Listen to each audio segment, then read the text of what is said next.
Alright guys, welcome back to the YouTube channel. It's been a while since I did a video that was filmed by someone else, but I have Cooper behind the lens today, who's fresh off the plane from Vegas, where he was filming with Martin Fitzwater. So this is obviously a huge step up for him.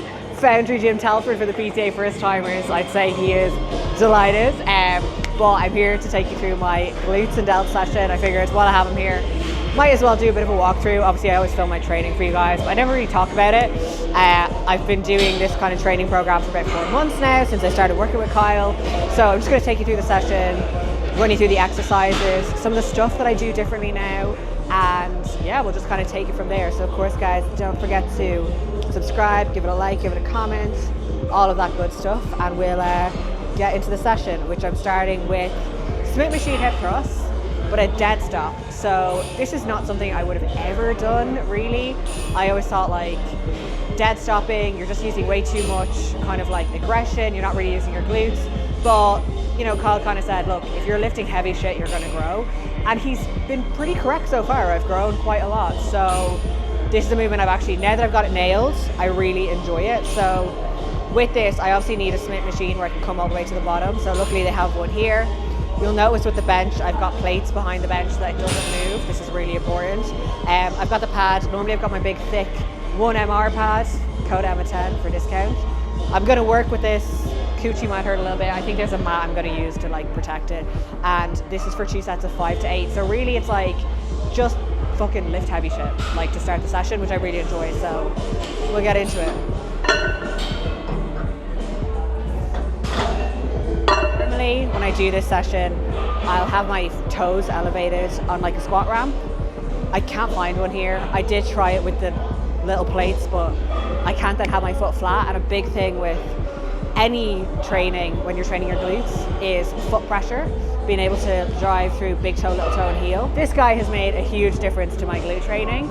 It's a lacrosse ball, and basically before my sessions, I just roll out my feet. It really hurts. It's not as bad anymore because they're a lot better, but I can now actually feel my feet. I used to say like, drive through the big toe, but I don't think I actually felt it. Whereas now you'll see even with my RDLs, like I actually can feel my feet working. So that's made a huge difference. So while yes, I'd rather have my toes a bit elevated here, I am still really thinking about driving through big toe, little toe and heel to create that even foot pressure. And then with the bench, I'm not on the bench, I'm against the bench. So I'll show you what I mean.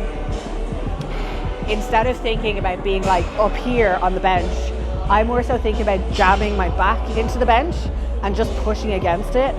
And really, I'm just sort of like pivoting around this point rather than coming back up onto the bench in between every rep.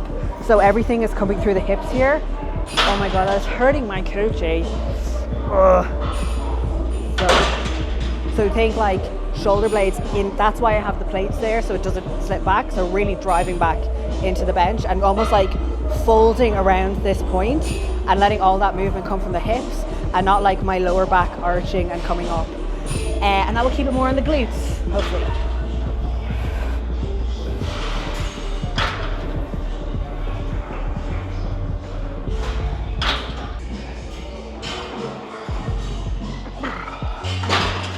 So I added the mat there, which definitely helped a lot. It did not hurt as much, my poor little hip bones.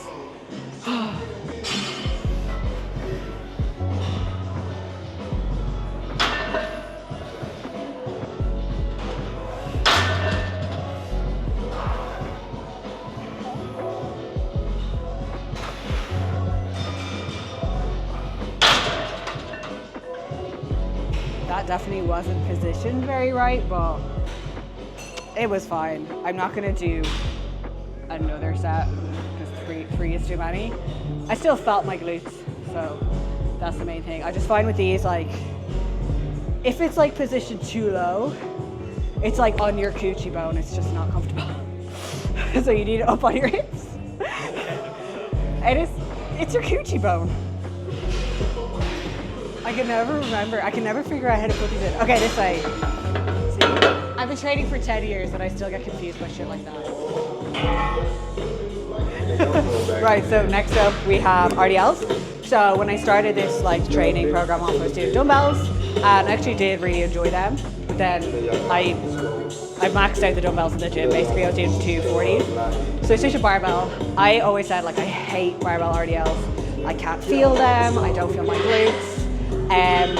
But after working obviously with Kyle, we've done a lot of work on my hips and like getting my hips open with my prep work, and same like the foot thing, like actually being able to drive through my feet. I now actually feel my glutes in an RDL, but something he said to me, and it kind of applies to the hip thrust as well, is don't overthink the sensation. Like if you're lifting properly and you're taking that set close to failure, even if you don't like massively feel your glutes, they're still working. Like they have to be working. But it is nice. It's kind of like a nice confirmation in my head that now when I do these, it is my glutes, because I'm a very strong deadlifter. Like I used to deadlift 150 kilos, but it was all lower back. It was all erectors. That's why I had these huge erectors and kind of shitty glutes. But now I've actually managed to bring down my erectors a lot and bring my glutes up a bit. They still need to be bigger.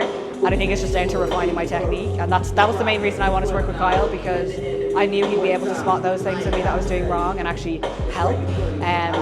So yeah, someone asked me like, what cues do I use now for an RDL? My cueing hasn't changed. The biggest thing is I do really think about going forward onto my toes, because I have a habit of being heel dominant. So really just thinking about shifting my weight forward.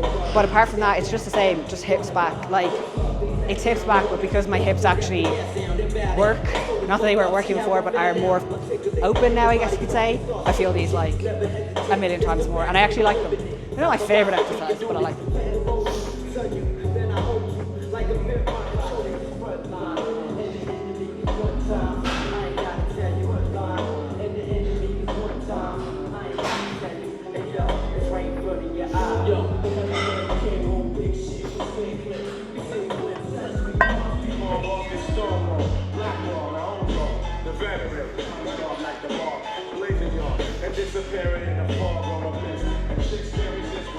The reason I'm doing these like feeder sets is so my nervous system gets a feel for the loads, but without tiring out my musculature system. Like we see a lot of people do like warm-up sets of like 10 or 15.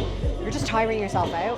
What we want to do is get your body ready, but not exhaust you to the point that you won't be able to give your everything to your working sets. But like even like every exercise I do a warm-up set, even if it's 2 reps with like the working weight. One, I want to make sure the machine is set up right, if it's a machine, or just like my form is right, there's no niggles. Like you need to be like doing at least 1 or 2. But if you're doing like a 3-plate per side hack squat, you need to do like some warm-ups to get up to that weight if you want to actually be able to get the most out of it. So don't be silly and don't hurt yourself.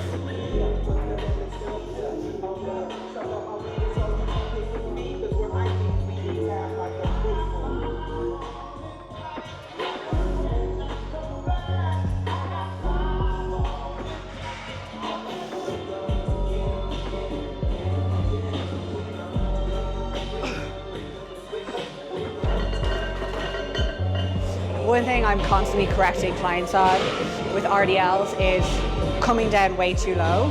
So what a lot of people do is they almost come like all the way down to the floor, but when they're coming down to the floor, they basically end up squatting and like extending their back, which means you're taking that tension off your glutes. So you'll see when I'm doing them, like I pretty much come down to like my mid shin. Like if I was to go any further, you see what's moving there is my back, which means that tension's going onto your erectors, not your glutes. So that's something Kyle's been drilling into me, is like more range isn't always better. Like the muscle only has the range of motion that it has. Just because you can do more range of motion in the exercise doesn't mean you're getting more range of motion for the muscle. And so just trying to like delineate that, I suppose, which again is like something that is different for me, because I would have always been like, go as deep as you can on everything, as much range of motion. But especially for me, because I'm training my legs 4 days a week, we don't want cross transfer between a glute exercise and a quad exercise if we can avoid it. So for example, if I'm doing a split squat, if I come down too low, I'm going to hit my quads more, or a leg press. So to keep it all on the glutes, he's like got me reducing the range of motion to keep it all in the hips. So it's just been a different way for my brain to think about training. Also, as you guys are watching this, I am 3 weeks out of my surgery. So I literally have 11 sessions left And then I have to take rest, and it's kind of bittersweet, but my training is so good right now, like it's so good, and I'm like, fuck, I have to stop, but it'll be worth it, obviously.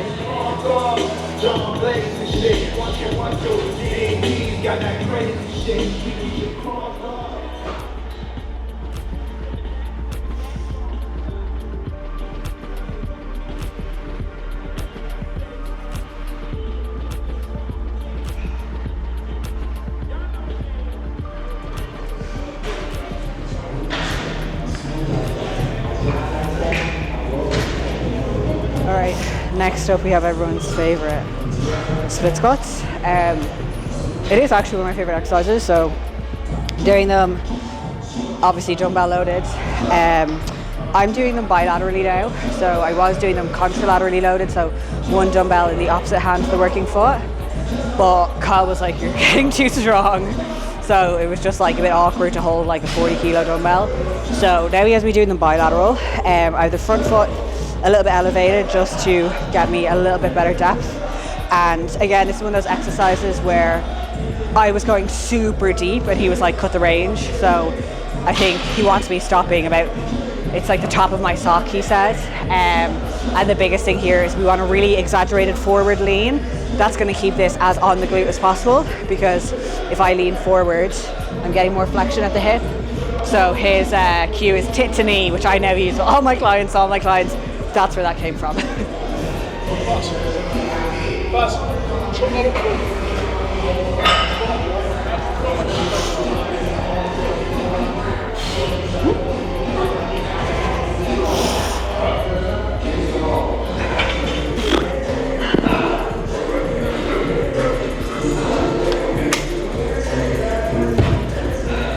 I've said it before and I'll say it again. If you're doing split squats or anything single leg, there is no way you should be able to go straight from the first leg into the second. Like, I'm so out of breath. If I try to do my right leg now, there's no way I'm going to mash it. So if you are able to go straight into the second leg, you're lifting like a little bitch and you're not going to grow.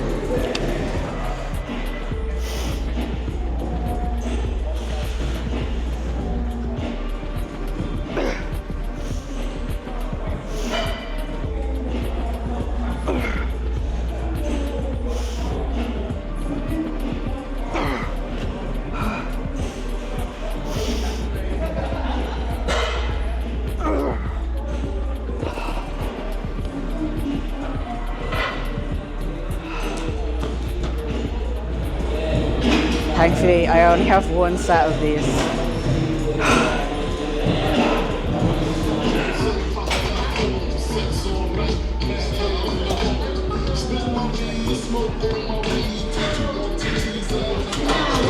I have adductors next. It's very loud.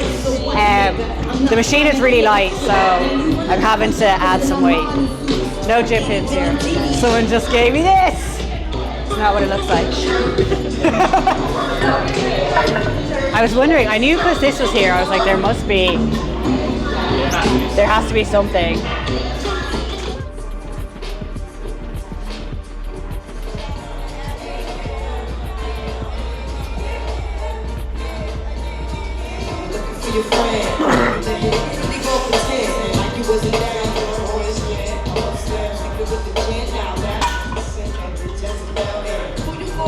Gotta wait for work. So, main cues with this is you want to pull yourself down hard into the seat.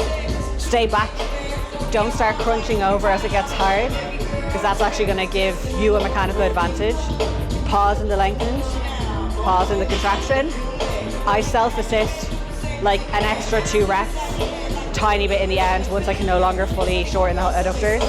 And yeah, if you want big legs, you have to train your adductors. Like, it's such a big part of the whole leg, and you can tell who doesn't. I have like quite a big gap between my legs, even though I train them, but that's just genetic. But I'm gonna do my best to close it.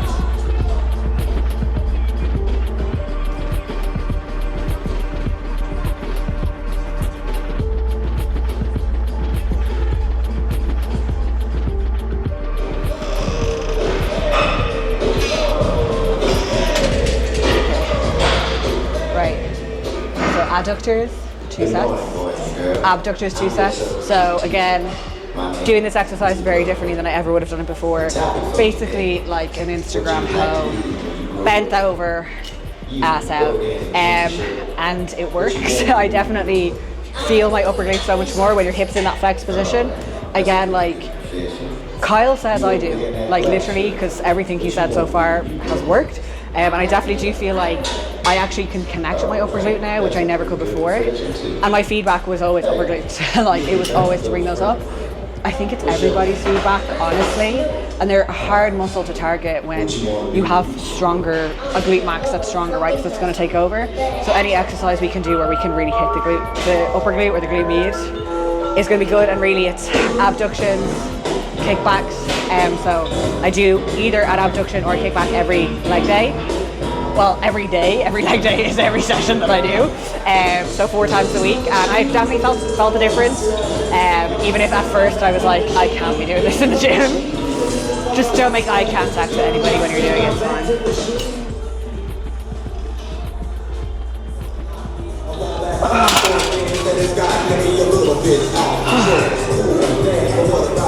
So, just because an exercise is like, you know, an isolation or a fluffy exercise, doesn't mean that you give it any less effort. Like, just because it's an abduction doesn't mean I'm just like, oh, stop at 5 reps in reserve and get a pump. Every set you do, every exercise you do, you should be pushing yourself and taking it seriously, because they're all an opportunity to give that stimulus to your body to grow. So, do your abduction seriously if you want a big ass.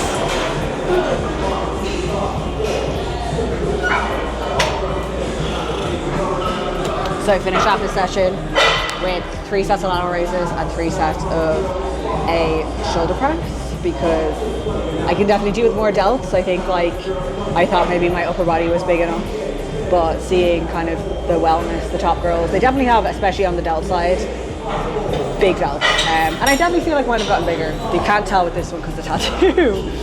So I do delts twice a week, just lateral raises and presses, and I definitely feel like I didn't press for like a year and a half, and now that I'm pressing again, I'm like, oh, actually it helps. And they definitely look bigger. So I love this machine. It's just easier for me to use a machine if they have one. You'll see I keep my arms slightly in front of my body, so it's coming out like this, not like directly out to the side, because that's going to be a lot of like your front delt really, because your front delt's going to be on top here, whereas if I'm here, that side delt is on top, and I don't hold the handles. If I do this, all I feel is trap, and my traps are big enough. I don't need it to be any bigger. So I always just think about, it's as if I was doing a dumbbell. Like it's the exact same, and just driving my chest into the pad. And that's really all I have to say on that one.